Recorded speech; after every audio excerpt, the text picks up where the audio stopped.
Hey, you found Paw Daddy's BlindHawg Barbecue, and today it's all about smoked chicken thighs on my offset smoker. Now we'll be using a really great method mentioned by Jeremy Yoder over at Mad Scientist Barbecue.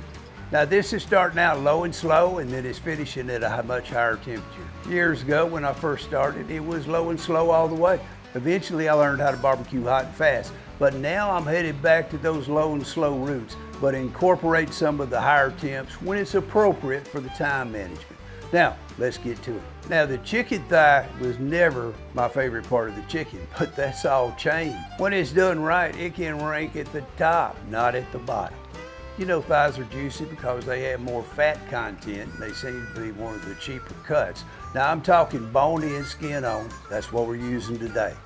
So dry them off, trim off any flapping parts, anything sticking out. You just won't cook right, so you give it a trim. I'm going to season them up with some Cosmos Q SPG. It's labeled for beef, so naturally I'm going to put it on this chicken. Now notice that I didn't get carried away, just a moderate amount. Just so you know, Cosmos Q sent me out this rub to use, but the truth is I've been using a lot of their products over the years, and they never ever disappoint. Now it's time to build a fire in my Goldee's backyard smoker, and the goal is to run in the neighborhood of 200 to 225 degrees Fahrenheit. So one chimney of lit charcoal briquettes that goes into that firebox, that'll serve as the coal bed. 3 sticks of wood go on top. Now they're laid parallel to the firebox, and we want to butt it up pretty tight to each other because we want an open flame fire but not a smoldering fire. Of course you can use your pellet grill if you don't have an offset smoker. Now one thing I'm going to mention today is that I'm using my Fireboard 2 Pro controller, my Barbecue Guru fan for the fire management. Now it seems to work particularly well at these low temps.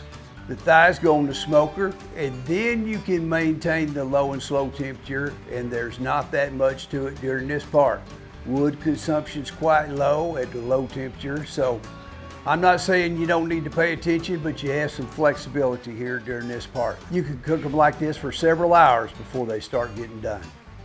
Now today I'm staying low and slow for 2 hours. You could go more, you could go less. Time it out, make it fit your schedule.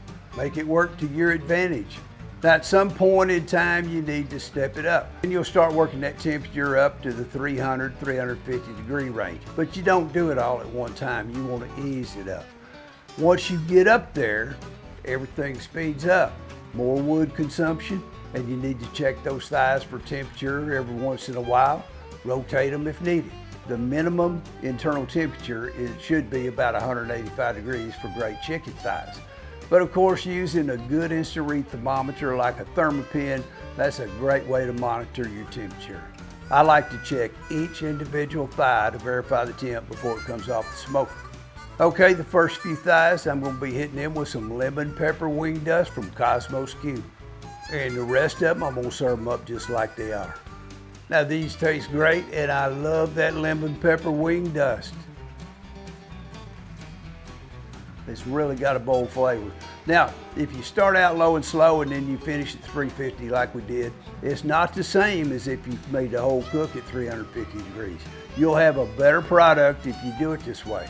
And once again, this proves that great barbecue, it can't be rushed. Now all you gotta do is hit that like button on your way out. Please consider subscribing, and I'll see you next time at Paw Daddy's BlindHawg Barbecue.